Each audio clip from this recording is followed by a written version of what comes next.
Hello students, myself Subita Chaudhary, Assistant Professor, Department of Zoology। पिछले video में अपन ने एडमानिया की टाइप स्टडी के बारे में पढ़ा था एंड उसी क्रम में आज हम पढ़ेंगे ascidian tadpole larva and its metamorphosis. ये टॉपिक पढ़ने से पहले अपन देखेंगे कि what is the meaning of word metamorphosis and retrogressive metamorphosis. तो मेटामॉर्फोसिस की डेफिनेशन के बारे में हम पढ़ते हैं। Metamorphosis is a change from the juvenile to adult stage in which larval stage is quite different from the adult stage। जब हम किसी एनिमल के डेवलपमेंट की बात करते हैं तो दो तरह के डेवलपमेंट अपन देख सकते हैं, one is direct development and another is indirect development. Direct development जो होता है उसमें जो भी बेबी होता है या जो एग से जैसे कोई एनिमल हैच होकर बाहर निकलता है तो एग्जैक्ट अपने जो एडल्ट है उससे रिजेंबल करता है, सिर्फ जो मेन डिफरेंस है वो उनकी साइज़ का है। डेवलपमेंट के टाइम में सिर्फ वो अपनी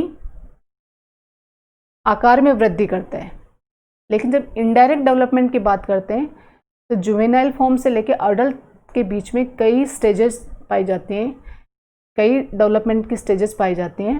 और इस स्टेज इनडायरेक्ट डेवलपमेंट में जो जुवेनाइल है वो अपने अडल्ट से बिल्कुल भी मैच नहीं खाता। जैसे कि अपन इस एग्जांपल में देख सकते हैं, एग से जैसे एनिमल हैच होके निकलता है, अपन इस स्टेज में इसको कहते हैं लार्वा। फिर लार्वा कन्वर्ट होता है प्यूपा में एंड प्यूपा एडल्ट में। तो ये जो लार्वा है वो अपने एडल्ट से बिल्कुल भी मैच नहीं खा रहा है यहाँ पे। तो ऐसे जो डेवलपमेंट की जो स्टेजेस होती हैं उस प्रोसेस को अपन कहते हैं Metamorphosis. In retrogressive metamorphosis, the larva possesses advanced characters which are lost during the development and the adult is either sedentary or degenerated with primitive characters। Retrogressive metamorphosis ये कहता है कि जब भी लार्वा निकलता है एग से उस समय उसके पास जो कैरेक्टर होते हैं वो एडवांस होते हैं in comparison to his adult. तो ऐसा जो मेटामॉर्फोसिस होता है वो कहलाता है रिट्रोग्रेसिव मेटामॉर्फोसिस। मतलब लार्वा के पास एडवांस कैरेक्टर होते हैं और उसके अडल्ट के पास इतने एडवांस कैरेक्टर नहीं होते, वो कैरेक्टर्स डीजनरेट हो जाते हैं। तो this is known as retrogressive metamorphosis. अब बात ये आती है कि अपन यहाँ पे इस रेट्रोग्रेसिव मेटामॉर्फोसिस की बात क्यों कर रहे हैं। उसका रीज़न ये है because urochordate adults being sedentary show degenerative characters while the free swimming tadpole larva shows advanced chordate characters which are lost during metamorphosis। हम ये टॉपिक इसलिए पढ़ रहे हैं यहाँ पे क्योंकि यूरोकॉर्डेट एडल्ट जो हैं वो सेडेंट्री होते हैं, show degenerative characters while the free swimming tadpole larva shows advance chordate character. In urochordates का जो लार्वा है उसके पास एडवांस कैरेक्टर होते हैं in comparison to adult. They larva look like small tadpole और वेरी सिंप्लीफाइड स्मॉल फिश। और tadpole larva इसलिए कहते हैं क्योंकि ये जो लार्वा है ये हूबहू जो एम्फीबियन का टेडपोल लार्वा है उससे रिजेंबल खाता है, इस वजह से अपने इसको टेडपोल लार्वा भी कहते हैं। Having such a notochord in the tail allows them to swim much more efficiently than they could without it. और लार्वा के पास जो टेल होती है उसमें नोटोकॉर्ड पाई जाती है जो उसको एक्टिवली स्विम करने में हेल्प करता है, अदरवाइज वो स्विम नहीं कर पाएगा। सॉरी। अब अपन देखते हैं कि एसिडिन लार्वा है उसके कैरेक्टर्स क्या हैं। The tadpole larva of Herdmania is only 1 to 2 mm long, 1 से 2 mm लंबा होता है। When it hatches out of the egg it does not feed and hence has only 3 hours of survival during which it has to swim about in search of a suitable substratum for attachment। जैसे ये hatch out होता है उसके within 3 hours इसको कोई substrate चाहिए ताकि उस पर अटैच हो सके, इसलिए इसका मेन जो फोकस होता है उस टाइम वो ये सर्च करने में कि उसको एक सरफेस चाहिए जहाँ पे अटैच हो सकता है। और अगर उन 3 hours में ये अटैच नहीं हो पाता तो ये मर जाएगा, इसलिए उस टाइम ये खाना नहीं खाता है और उसका पूरा फोकस सबस्ट्रेटम सर्च करने में लगा होता है। The larva needs advanced feature for its free swimming existence which is so necessary for dispersal of the population to distant places which the sedentary adult has no means to do. अब अपन देखते हैं कि advance characters क्या क्या होते हैं इस larva के पास.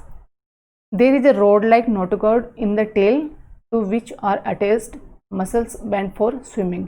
इस डायग्राम अपन देख रहे हैं, ये नोटोकॉर्ड पाई जाती है इसमें, और यूरोकॉर्डेट है इसलिए नोटोकॉर्ड कहाँ तक है, सिर्फ टेल रीजन में. There is a dorsal hollow nerve cord which is enlarged to form brain at the anterior end. ये होलो नर्व कॉर्ड पाई जाती है. A photoreceptor oscillus and a balancing organ, the statocyst are attached to the brain. यहाँ पे आप देख रहे हैं ये ऑसिलस है एंड ये स्टेटोसिस्ट. कई बार पूछा जाता है कि फोटोरिसेप्टर ऑर्गन कौन सा पाया जाता है और बैलेंसिंग ऑर्गन कौन सा पाया जाता है हर्टमानिया में. So you can answer photoreceptor organ is ocellus and balancing organ is statocyst. There are only 2 pairs of gill slits in the pharynx but the mouth is closed by membrane and intestine is rudimentary. क्योंकि इस stages में इसको खाने की ज़रूरत नहीं है इसलिए माउथ है वो क्लोज है और इंटेस्टाइन भी एज ए रूडिमेंट्री ऑर्गन की तरह है.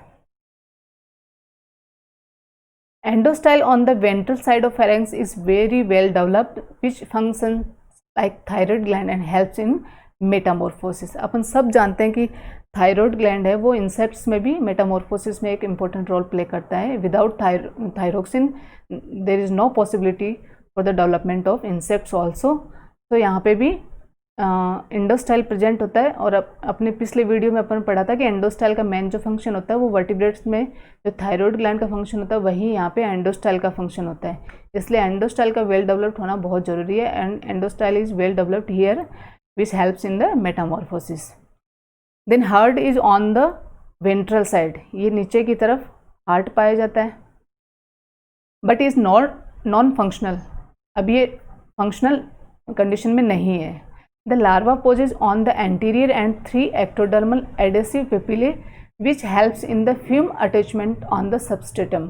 यहाँ पे ये देखो ये 2 एडेसिव पेपिले 3 एडेसिव पेपिले हैं. ये इसको जब ये सबस्ट्रेटम पे अटैच होता है उस टाइम इसको अटैच होने में हेल्प करते हैं. So these are the advance chordate characters of ascidian tadpole larva. अब हम बात करेंगे कि चेंजेस क्या क्या आते हैं ड्यूरिंग मेटामॉर्फोसिस. तो larva attaches to the substratum with the help of chin warts, head downward and tail up. जब ये सबस्ट्रेटम पे अटैच होगा ये ऐसा अपीयर होता है लार्वा, और जब ये सबस्ट्रेटम पे अटैच होता है तो टेल ऊपर की तरफ होती है और ये जो रीजन है हेड वाला ये नीचे की तरफ होता है. Rapid growth takes place between the chin warts. Chin warts का मतलब adhesive papillae and mouth and almost no growth on the opposite side of the body. यहाँ पे इस साइड में ग्रोथ होगी जबकि अपोजिट साइड में कोई भी ग्रोथ नहीं होगी. Due to rapid growth on one side body starts rotating in such a way that mouth gradually migrates to the upper side. और एक साइड ग्रोथ होने की वजह से बॉडी इस तरह से रोटेट हो जाती है कि माउथ जो है वो ऊपर की तरफ आ जाता है. Meanwhile pharynx enlarges and stigmata increases in numbers.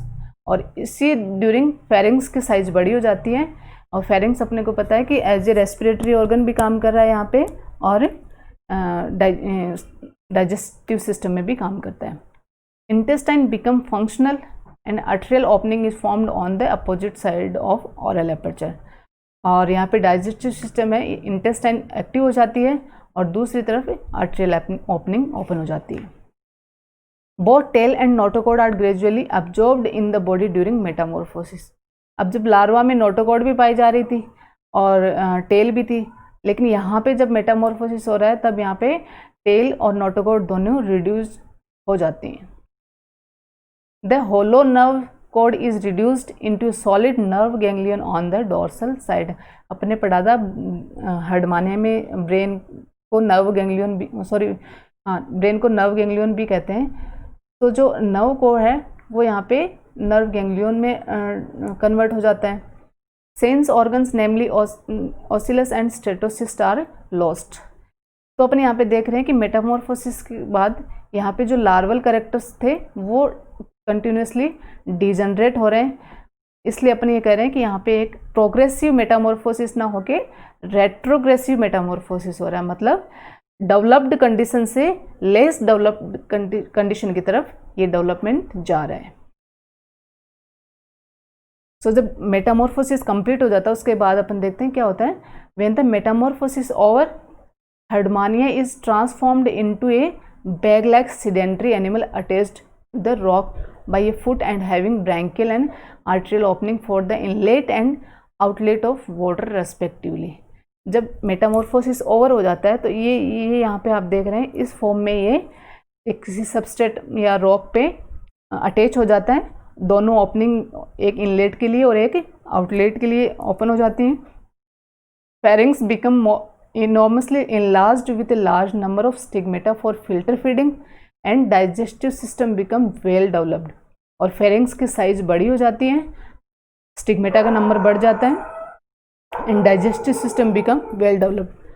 However, other advanced coded characters of the larva are degenerated into simple structures due to which it is called retrogressive metamorphosis। और ये यहाँ पे पूरा डेवलपमेंट की स्टेज आप देख सकते हैं। यहाँ पे फर्टिलाइजेशन से लेके ये लार्वा है, फिर लार्वा सबस्ट्रेटम की तलाश में निकलता है, फिर ये अपने आप को सबस्ट्रेटम पे अटैच कर लेता है। और यहाँ पे ऊपर की तरफ ये दिखाया गया है कि कौन से स्टेजेस में कौन से ऑर्गन्स कितने डेवलप्ड हैं, और जैसे जैसे मेटामॉर्फोसिस डेवलपमेंट के एडवांस स्टेजेस में कौन से ऑर्गन्स डिजनरेट हो रहे हैं। तो this was our topic on ascidian tadpole larva and its metamorphosis. Thank you so much.